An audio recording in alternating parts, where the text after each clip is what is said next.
I think for me, it's that genuine experience with people and making people happy. I know some people don't see it that way, but for me, fashion is such a beautiful extension of who we are. And it makes people happy. It makes us feel good about ourselves. And I love to work in a space where I'm empowering women to feel better about themselves. Hello and welcome. I'm Elizabeth Formosa, the founder of Fashion Equipped and devourer of all things fashion, business and mindset. In this podcast, I'm speaking with thought leaders, change makers and entrepreneurs about the business side of fashion and everything in between. Fashion Business Mindset is your front row seat to real stories from designers, brands, entrepreneurs, makers and mentors. We'll discuss how to launch and grow a fashion business and give you insider access to the future of fashion. So let's do this together and ensure that you're equipped to make the fashion business your business. Welcome back to Fashion Business Mindset. On the podcast today, I'm extremely excited to share my dynamic conversation with an inspiring leader in our industry who is at the forefront of retail with one of the most successful fashion brands in Australia. Meet Gina Anstee, the retail director at AJE AJE Athletica. Gina is an experienced and highly successful leader in high-end retail with a rich mix of expertise in business development, retail operations, business insights and strategic planning. Her impressive track record in building and leading iconic luxury brands to unprecedented growth in Australia and Asia is a testament to her strong leadership, her operational skills and customer focus. During our engaging conversation, Gina shared invaluable insights on how to stay relevant and thrive in an ever-changing retail landscape, the power of positive culture and creating a community of celebration, how to create unforgettable customer experiences, mastering leadership, overcoming barriers and inspiring trust and so much more. I took away so many powerful insights from my chat with Gina and no doubt you will too. So let's dive in. Gina, welcome to the Fashion Business Mindset podcast. Hi, Elizabeth. Thank you for having me. It's exciting to be here. Oh, I'm excited. I can't wait to dive into all things your dynamic journey in retail. Before we dive into current day, I'd love for you to set the scene for our audience and just share a little bit about yourself and your background before joining AJE. Yeah, sure. So I actually started my life in marketing communications for in the alcohol world for LVMH in Moet and Chandon, which was an amazing portfolio to run, including Dom Perignon. So I was very fortunate. And then I sort of stepped away, had lots of babies and decided that I needed someone to save me from baby chinos every day. So I reached out to an old friend, Naomi Parry, who's at Louis Vuitton, and she saved me from that. And I worked for them doing an event called Barefoot and Black Tie, which was amazing. I was the gatekeeper for the LVMH brand. It was a beautiful opportunity. And then fast forward, moved to Asia, loved it, moved to Bangkok with my husband, 3 children, and then we moved to Singapore. And I just found it very boring. And I basically walked into my children's big international school and I recognized that I could add value there through my marketing, but I ended up in a sales role really because I started doing enrollment and I recognized that I could use marketing as a conduit to sort of create an opportunity to engage with families. And I ended up having the highest sort of enrollment rate that the school had ever seen. And it's sort of there that I realized that sales was probably my thing. I'd always, basically pushed sales aside because I thought marketing communication sounded more glamorous. But C Folly reached out to me and asked me to open up their retail footprint because I already had a relationship with them. They knew me from Australia. And so I opened up 4 doors in Singapore for C Folly. which ended up being the most profitable per square meter in the portfolio. And it was a really interesting ride, from literally hiring, recruiting, lease negotiations. And then I took on Asian wholesale. COVID hit, moved home to Australia, and CFOLI said, come and be our national, which I did. And then next minute, a year later, AJE sort of knocked on the door and said, come over and talk to us. When I wasn't actively looking, but I came and met with them, and the rest is history. I've been here now 18 months. Wow, what a journey. What a journey, Gina. What a dynamic to journey where you've really touched different points of Yes. industry Yeah. and gathered a lot of experience along the way. So how did age tempt you? What inspired you to say yes and land where you are now? I think it was, look, working with originally the founders of CFOLI, working for an owner run business. I really liked that touch point of having that conduit where you could really make change happen quite quickly.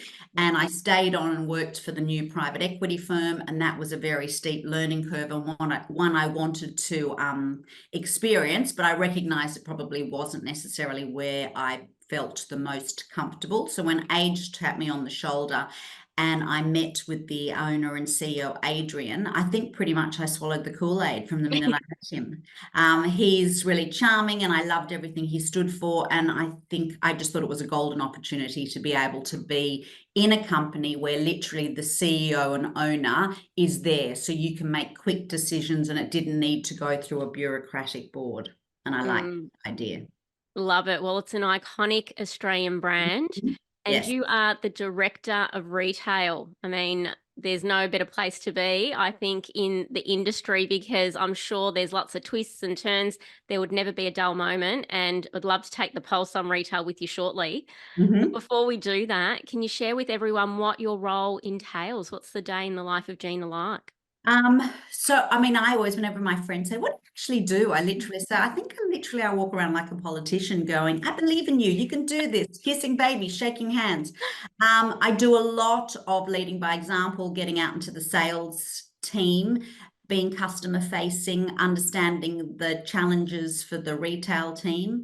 And then I'm really fortunate because I get to be in head office and negotiate the landscape of retail with all of the stakeholders in the business. So that's what I think I love most about it. No day is the same. You work with an inordinate amount of people, and I'm very much a people person. So I Yeah. love the fact that I get to talk to so many different retail teams across Australia, and we also have teams in New Zealand, and I love all the touch points of all the different teams within head office, but also working very much with my retail team, because I personally enjoy being on the shop floor. I'm a bit of a seller. Yeah. So I love, being up close and personal with our guests as well, and understanding what it is that motivates them and makes them excited about buying AJE. Oh, amazing. So just to articulate or share with our audience the enormity of your role, how Yeah. big is the team and how many stores are in under Okay. your care?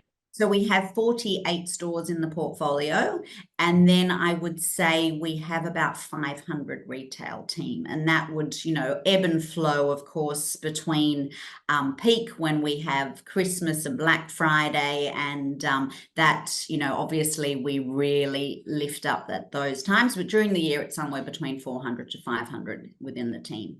Yeah, not for the faint-hearted, Gina.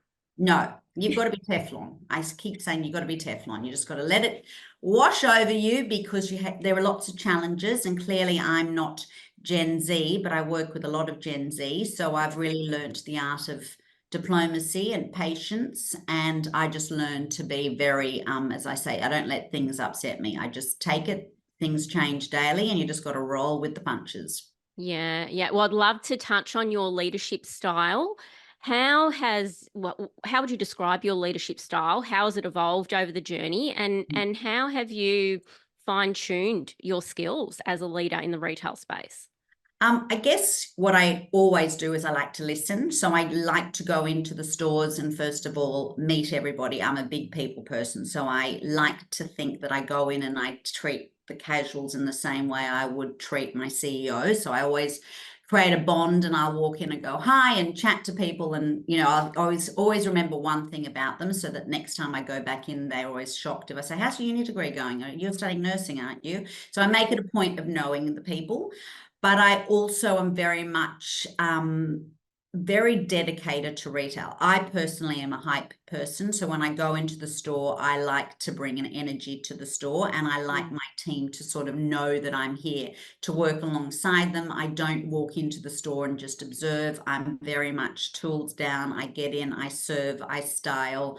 I will, go to the off-sites. I'll do everything I expect my team to do, because in order to be really good at your job and to be able to lead and make change, you have to know the barriers and the problems that the teams are facing. So I think that's sort of been my leadership style.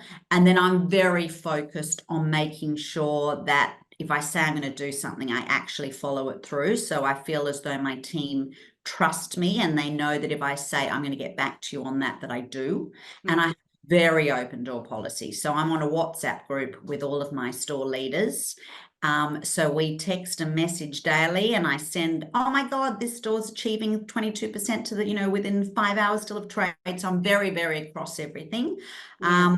And I'm very passionate about retail. Like, I'm someone who loves it. Like, I like being in store. I constantly say, I feel like John Travolta. I'm a bit like a boom, boom. I love the feel of Westfield. I get dizzy with the high. So it's sort of, the team know that, and they know that I'm someone who is passionately going to advocate for them. I have the hard fights. Oh, I love that. And I see that. I think I'd mentioned to you, I see the LinkedIn posts from your team, and there's always a complimentary post about Gina. There's always something that you've either done or someone you've inspired. So look, I absolutely love that. You've mentioned a few things there, the collaboration side. So getting in, getting amongst it, participating, the open door policy, being approachable. And I think just the innate understanding of what your team is going through creates quite a robust culture. Yeah. So when it does come to culture, and I'd love to hear about the culture at AJE, but from a culture perspective, how important do you feel that, a sound culture is to the success of any organisation? Oh, look, there's absolutely, to my mind, it's all about the culture. I mean, it's all about the people. We can all work in places where they might pay us the money and they might give us the dollars that we think we want. But in essence, the reality is what really fills up your cup is people. And it's being surrounded by people that make you feel good about you and recognize you. So the culture that I've really worked very hard in retail is seeing people, is letting everybody have a moment to be celebrated. And when somebody steps outside of BAU, that we highlight them in the newsletter. Like, I take photos, I'll send messages, and I just feel it's a culture of trust, as I touched on earlier. They know, one of my leaders says, you're tough but fair. So I do expect, it's not that I'm all rainbows and sunshines. I absolutely expect that, if people say they're going to do something, if I say I'm going to do it and I follow it through, I expect the same in return. I feel as though I've set a culture whereby we do celebrate others. I don't like people that are, negative. I like to look at the positives. I'm pretty much a cup full sort of person. I'm a salesperson, so I always put the spiel on it. I always make it seem more positive maybe than it always is, but I like to celebrate it from that. And I think culturally, a lot of my team have stepped outside of protocol and maybe dug deeper, worked harder, pushed further, because they know that I would do the same for them. So I think that's so important. It sounds like there's that mutual respect there, which really sets the tone, right? It's just really powerful, and it's not easy to, to gain and to earn respect. No. But obviously through, your leadership style, that's been something that you've grown authentically and organically over the journey. Is there anything that you can put your finger on at AJE that's different to other organisations? Obviously, you're creating the culture within your team, but from an organisational perspective, when you walked in the doors, was there something different? Because AJE is a mature brand. It's, it's had longevity in its success. Is there a point of difference that you can share, or are there some similarities with what you've experienced elsewhere? No, I think absolutely there are definitely some differences, and I think it comes from the owners. I think Adrian and Edwina are two best friends that started this journey together 15 years ago. They built it, from Noosa through a friendship and a love of fashion, and I feel as though that trickles down. So definitely, everybody that works at Age is very, very committed to that vision. And then I think equally added upon that is that we work hard. There's no question. We are quite lean. We all work long hours. But what is the overriding factor is that we all like each other. And that's when I say to people when I do interviews, I'm like, you've got to be a particular personality to work at Age. You've got to be someone who's fast. You've got to run. You've got to be nimble. You've got to be agile. You've got to be not bedded to an idea. You've got to just flip on this decision like from one day to the next, because that's how our CEO works. And he calls it being brave. So I think you've got to be that sort of personality, but by essence, we all really dig in. So when we just did our recent warehouse sale, which ended up being bigger than Ben-Hur and really was beyond anybody's expectation, we actually closed down head office and everybody came, and that meant every pattern maker, every garment tech, finance, every single person. We closed head office for 2 days and we all worked the floor. I absolutely love it. I love it. It's that Yeah, it was true great. working together Yeah, collaboration, isn't it? You yeah. can't ask for more No. in an organization. But as you said, there's an expectation as well to perform, to be quick on your feet, to move swiftly, Yeah, because it's a fast-paced industry. it is. And, a leading fashion brand in the landscape as well. So certainly very important to be able to move at that swift pace.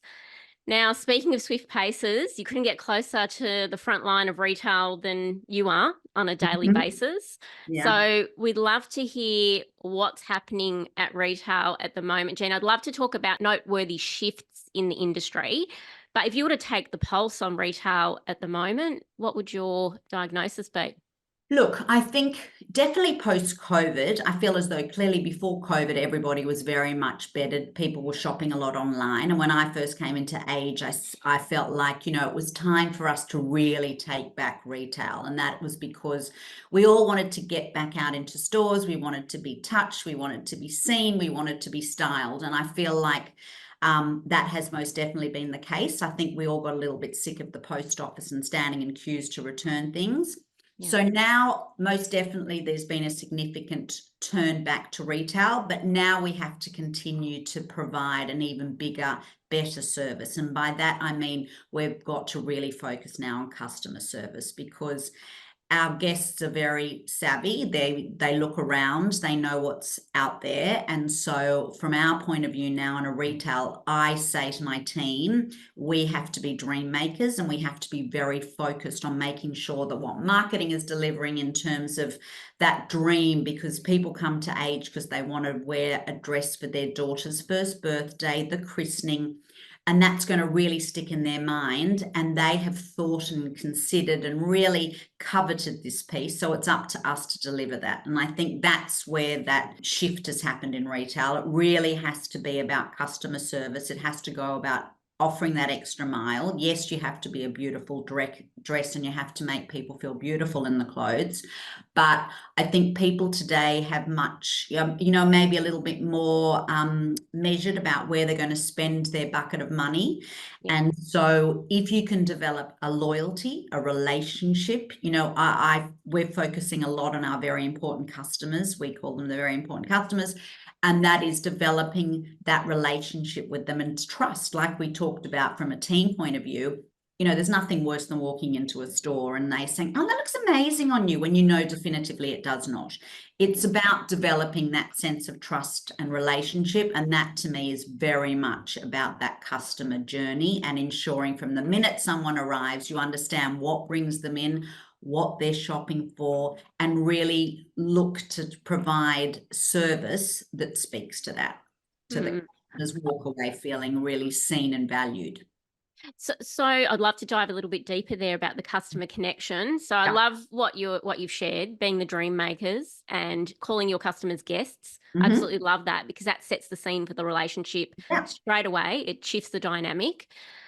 With your very important customers or just customers walking in on a daily basis, how does that relationship play out? How do you get closer to them than a typical retailer would? Is there information that you have on your VIP customers? Is there a different way that you connect with them? Do you run events? Like, how do you connect with them on All a of deeper the level? above. Yep. I think it really, this is where the retail team really becomes critical, because they're the ones that are seeing these very important customers, and our retail teams do develop relationships with people where they start to know that, you know, Elizabeth shops at a particular store. She always goes to Armidale, and my retail team know that when Elizabeth comes in, she loves black, or she loves to wear, you know, pink dresses. And so we will message them, we'll send them a lookbook, we'll send them the new range and say, hey, Elizabeth, the latest range has just arrived and I couldn't help but think this dress would be amazing for you.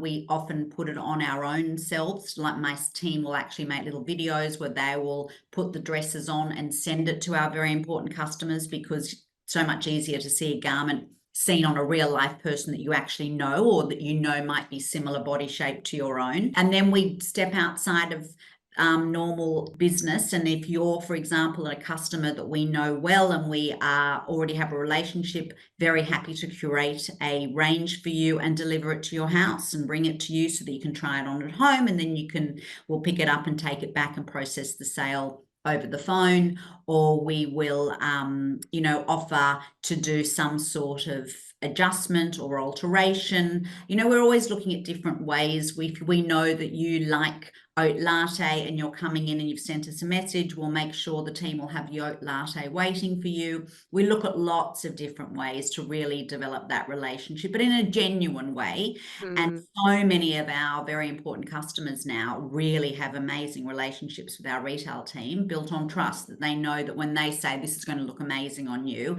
that the guest actually pretty much, you know, understands that and says, okay, great, I'll be in to come and have a look at it. So it's understanding that and really focusing on that journey. And we're very focused on our loyalty program and making sure that our guests, when they do shop with us, that we are very focused on what the expectation is from what they want from us, and we try and facilitate it. So we're always looking at different ways to foster the relationship and grow it, but also to make sure that the guest actually sees the value. And if they say, oh, I'd love to see this in a different color, you know, it'd be great to be able to, we look at, sometimes we add that to the range, or we might make a bespoke. We have a really amazing long-term collector, and we actually made a bespoke coat for her with a puff sleeve, because so many of our dresses are puffed. And she said, I never have a coat to wear out at night. So we actually made her a bespoke coat and gifted it to her. I love that. It's a getting to know you relationship. It's not Yeah. one dimensional. And as you said, it's authentic, because there's nothing worse than, as you said, perhaps being in a store and someone says that looks wonderful and you're like, yeah, no, it doesn't. No. So that authenticity, really understanding the customer, what their needs and wants is, and maintaining that connection and making it fun as well. You know, fashion's Yeah. meant to be fun. It's meant to bring the high vibes. And certainly when you walk into an age store, that's the feeling you get. And I Yeah. always find that, you know, whoever's in the store at the time, they're always really buoyant and, you know, want to have a laugh and want to connect. I do see that as a point of difference of age. And I'd love to just get your opinion, even as a customer. Obviously, you know, you're innovating at age, because I'd be interested to hear where you feel we kind of sit globally in Australia from a retail perspective and experience. So the experiential side, everything you've just articulated around, you know, ensuring that your customers are seen, they're heard, they feel that they are important to the brand or to the business. Yeah, do you have a point of view that you can share? How do you feel we sit globally in terms of how we offer service? And, you know, when you go into other retailers as a customer, are there certain things that you feel they're lacking on and they could implement straight away to move their businesses forward? Totally.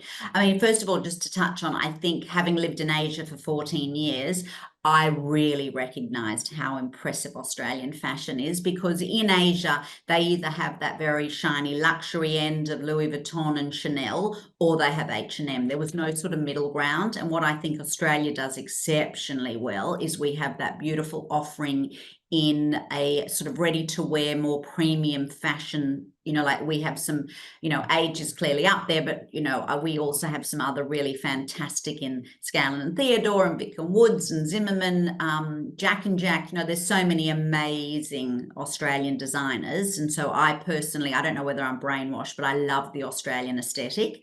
And so I'm very proudly, I always like to work for Australian fashion, because I think we really do have an amazing niche. And look, in terms of customer service, that is something that we're always working on. And I feel as though we absolutely have improved dramatically at AJE, our customer service. And it's absolutely one of our key buckets and key pillars that we're constantly working to. And we're very fortunate we have trainers in store. And absolutely that's focus for us on making every guest feel seen and welcomed, and the space warmed up. And, we're there to offer a really honest, beautiful in-store experience. But there's no question there's work to be done. There's always work to be done.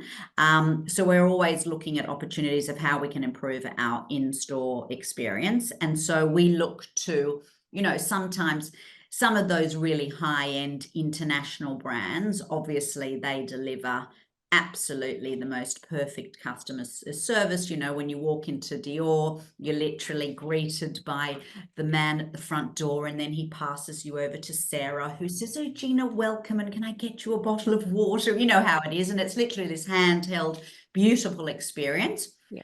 We try and do that. We're doing more and more of that, in that we're doing curated wedding events where we've reached out to guests who have come in looking to say, how would you like to do a closed door bridal event? And we've had everybody come in, and we shut the door, and we provided champagne, and we got all the sizes. So it was very inclusive. So irrespective of the size of the bridesmaids, we had a gamut of dresses. And that's been really successful at that handheld one-on-one experience. Mm. So we are working and looking at those ways of doing business all the time.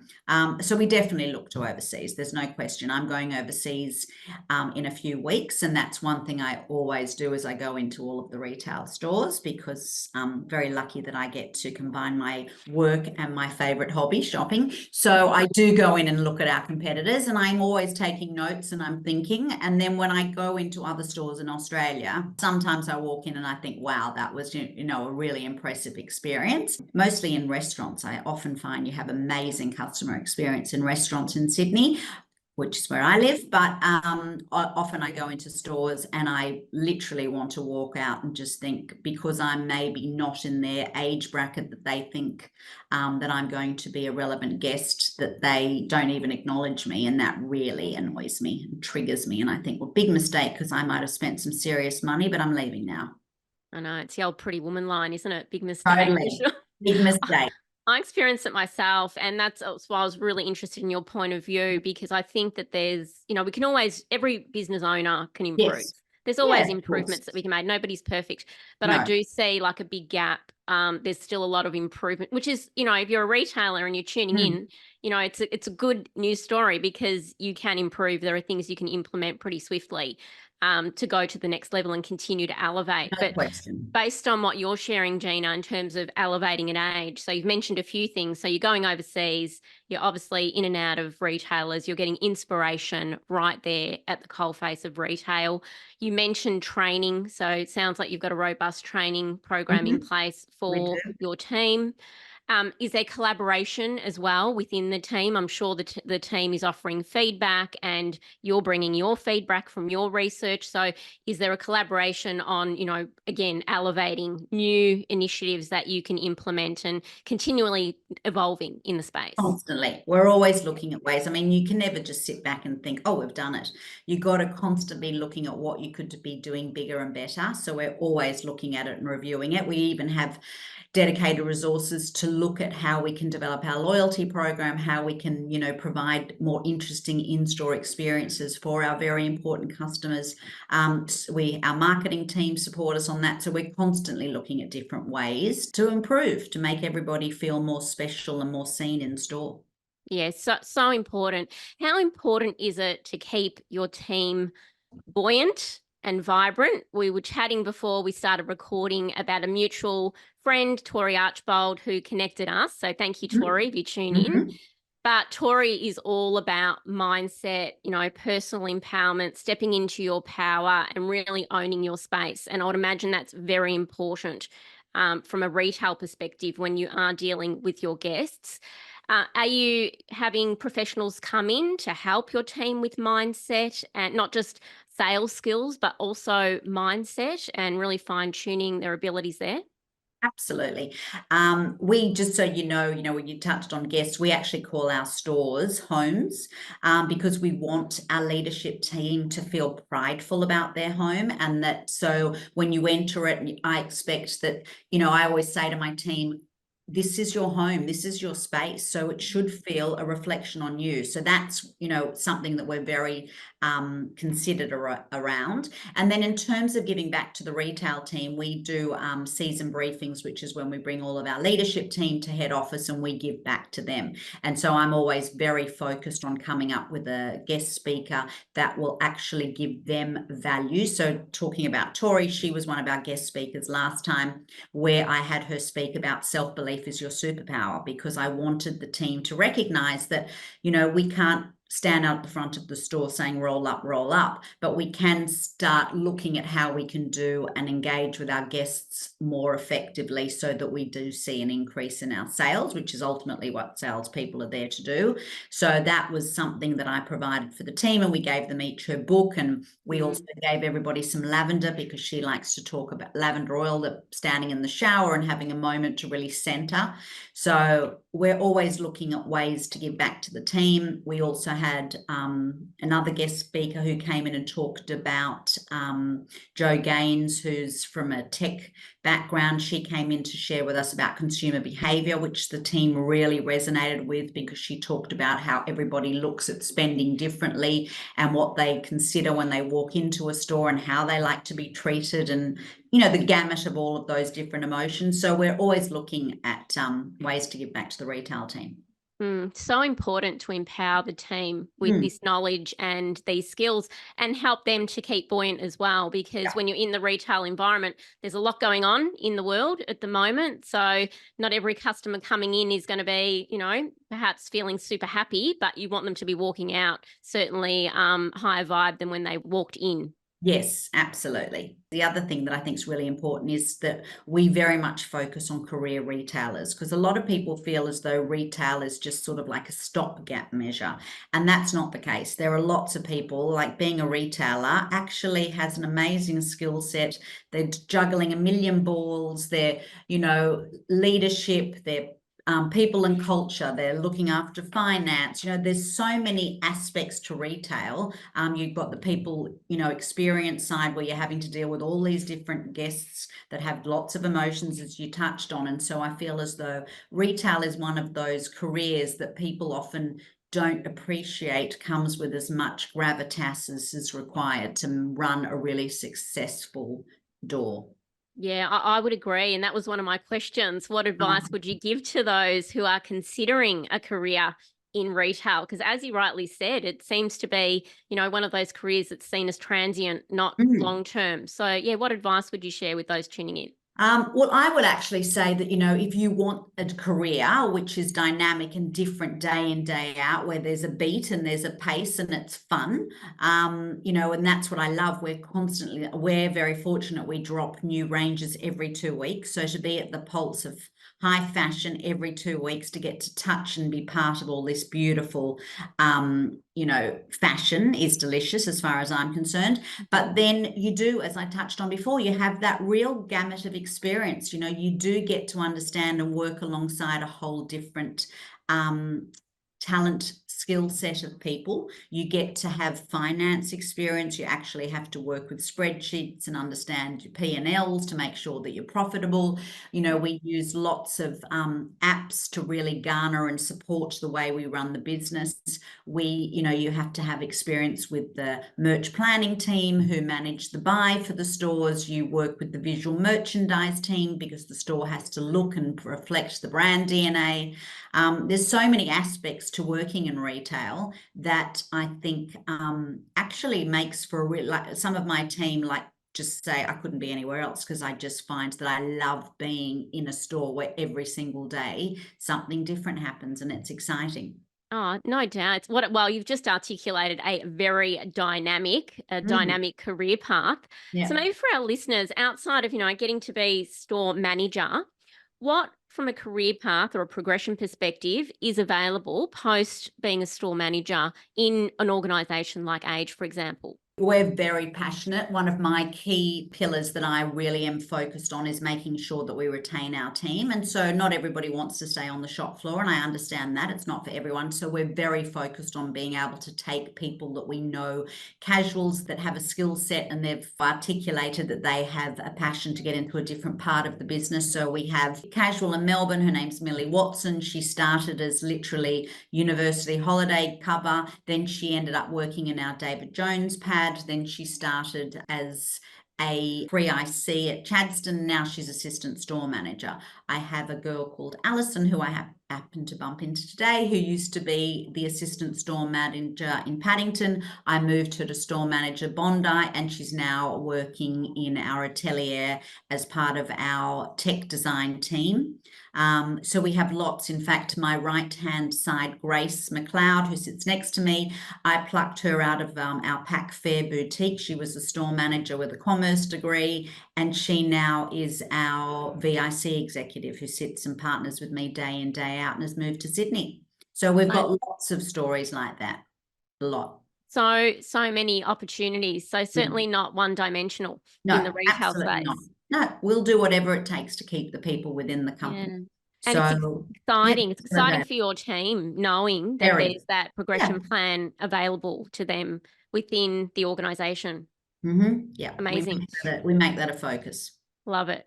Now, Gina, I'd love to pick your brains on noteworthy changes in the retail space. I think since COVID, things have moved forward in leaps and bounds. There's a lot coming down the pipeline around technology, AI, certainly Yeah. in the innovation space.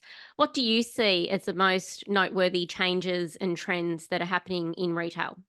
I mean, I think we all really want to get to the point where we've got, some capacity with AI whereby we can, if we're shopping online, we can actually go diddle it and see the outfit on ourselves. I don't know how it works. Tech's not my thing, but I think that's definitely where we're headed, so that we can have that sort of visibility, be it an app. I mean, now I tried to shop Matches Fashion, have it where you can put your foot up and it shows the shoe on your foot. So I think that's definitely where we're going to be heading with the e-com. I think being able to, I love the idea, for example, that Miu Miu just did, where they literally took their number one best customer, who happened to be a doctor from Korea, a 70-year-old lady, and they had her walk the catwalk. I love that. I think there's lots of opportunities to really grow the space in terms of opening it up. We no longer want to just see, there's a place for young, beautiful models, but I feel as though that diversity piece has come into play, where we all want to see more from our brands. And I think we also are very focused now on quiet luxury. And maybe we've, there is, of course, that sustainability piece. And we're very focused, I think, now, as I mentioned before, where people have only X number of dollars. I think the focus is now going to be on, we want to know that whatever we're buying is something for the seasons and it has its longevity. When you buy a coat, you don't necessarily want to buy maybe a coat every 1 year. You want to buy a beautiful coat that will transport you from year to year. So I think people are really focusing towards that now. And I think we're all focusing on reducing our footprint in terms of that fast fashion of, buying something, wearing it once and disposing of it. So I think fashion houses has to really think about longevity and the value added piece, because I want to buy a coat and I want to be able to wear that coat and put it on and feel the luxury and know it's going to last me. I think it's about quality, which is why those smaller bespoke brands that very much talk to that luxury component is what people seem to be buying into more and more. I agree. It's the conscious fashion point of view. It's investment pieces, which I see Age as an investment piece when you're purchasing one of your beautiful garments. or accessories or anything that you're selling Yes. across the board. Yeah. In terms of innovation and technology, is there anything you've been part of implementing over the last couple of years at AJE?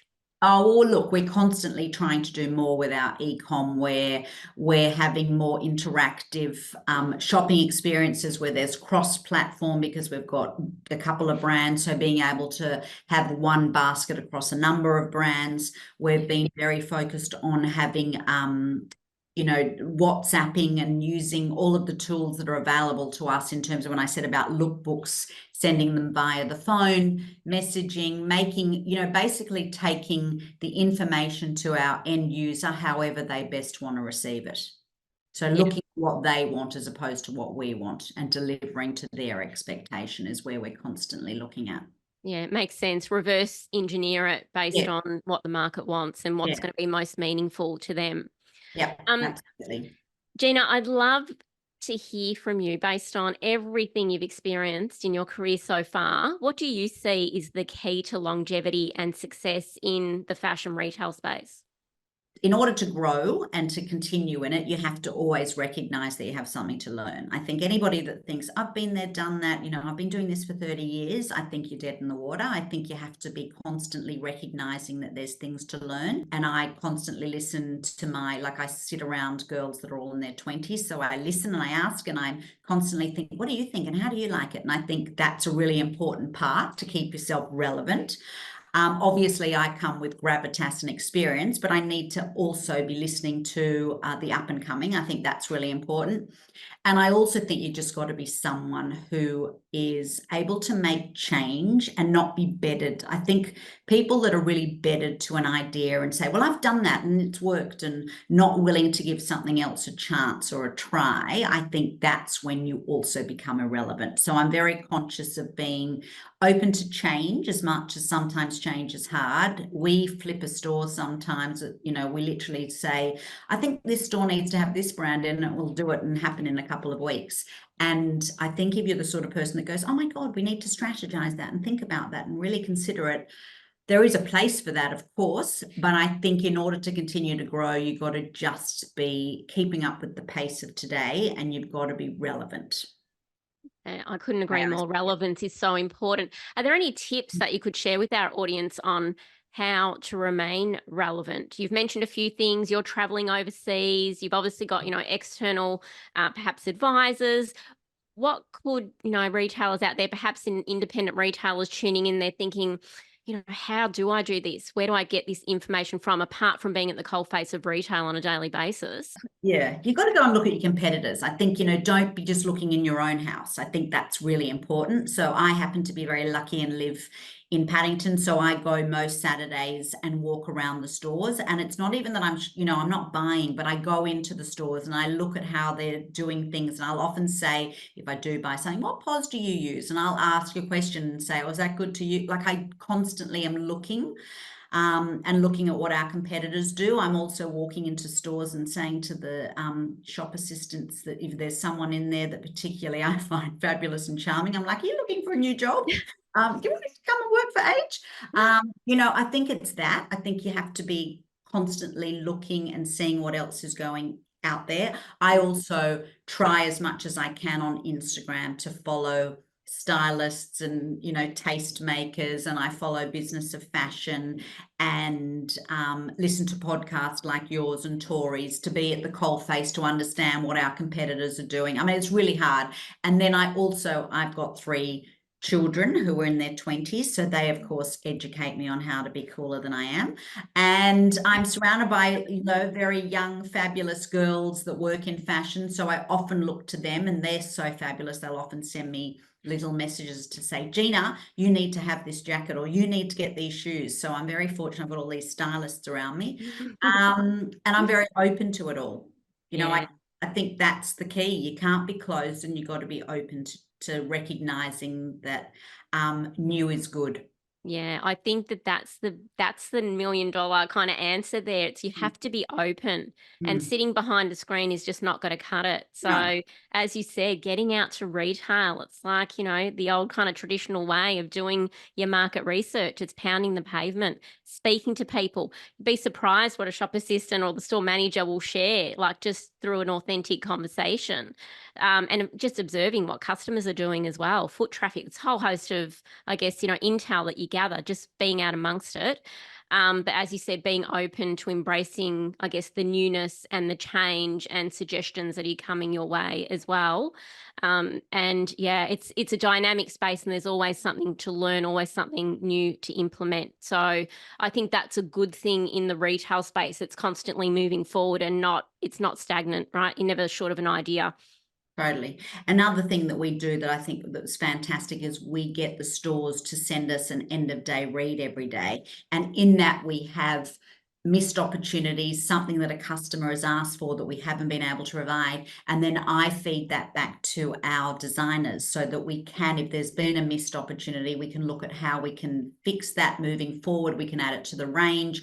That was a great shirt. People didn't like it because the button didn't sit properly. Whatever it is, the stores are the coal face, and we do something called Rock the Shop as a company, which means that every single person has to spend a day on the retail floor because they've got to understand what the challenges are. Unless you've walked in someone's shoes, you do not understand how difficult it is.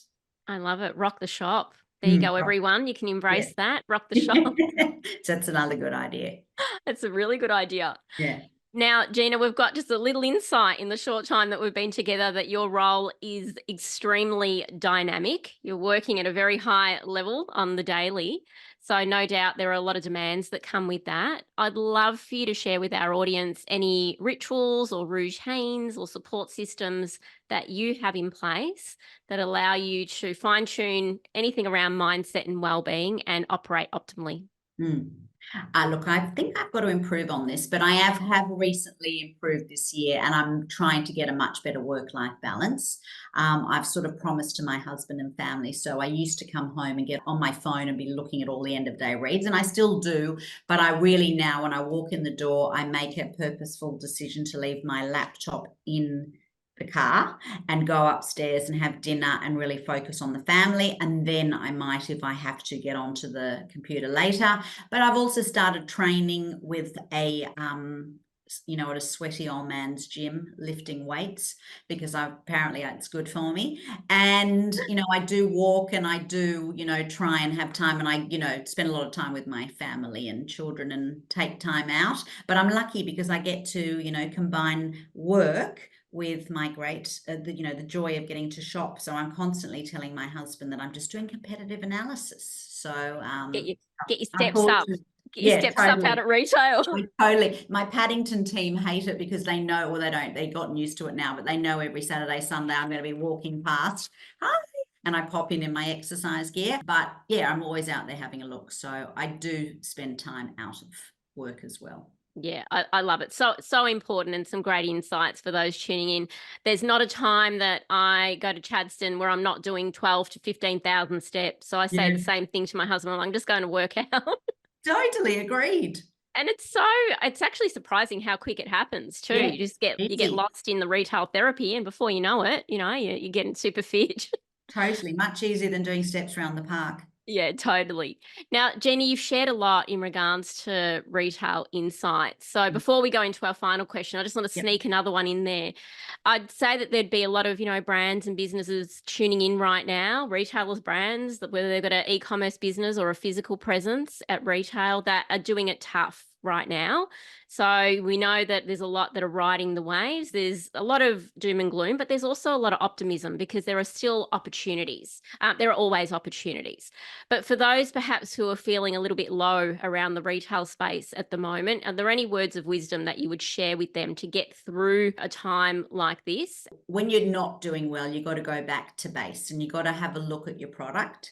You've got to look at why it's not resonating with guests. Is it that it's not priced correctly? Is it that the quality? Is it not perceived to have value? Are you positioned appropriately in the market with which your competitors are? And you need to understand who your competitors are and where you sit within that space. I think that's really key. And I think a lot of people think, I'm just going to make a fashion brand and they shall come. But I think you have to understand who your guest is. I think that's really important. And you have to be able to talk to them in the language that they want. Like it's clearly a very different offering. Certain brands that are very high disposable, that are targeting a younger guest, their threshold of spend is going to be much lower. So I think it's often just getting back to basics, understanding who your customer is, what your brand says, where your value sits, and then it's very much being in, if you're a retail operator, it is being in that store and watching, it's observing, it's seeing how your guests come in, where they shop, understanding sight lines within the store, and how your retail team are engaging with that. Like there is a science to it, and it's just being aware. And I think a lot of people don't understand exactly that all of those elements need to come into play. I say to my team, every single piece of this store is real estate, and it needs to be making money, and you need to be aware of your sight lines and making sure if your bestseller is hidden down the back, that does not make sense. It needs to be front. And it's all these little small tricks that I think people assume happen but don't. And so unless you're going in and seeing it for yourself, you just assume it's been done, but often it's not been done correctly. And I think there's small tweaks that you can make and change to actually see an uplift in sales. Yeah, absolutely love it. As you said, there's a science and a strategy to it. Mhm. And I think that's what a lot of people kind of overlook. But as you said, get back to the fundamentals.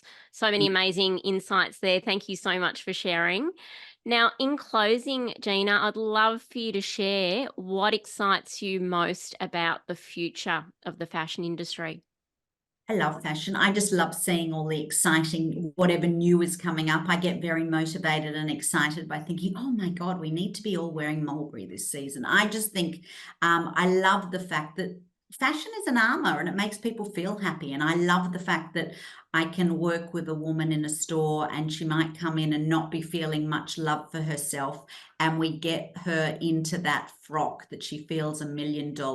And then they often will send us an email later to say, I wore the dress to my daughter's wedding and it was amazing. And here's a photo.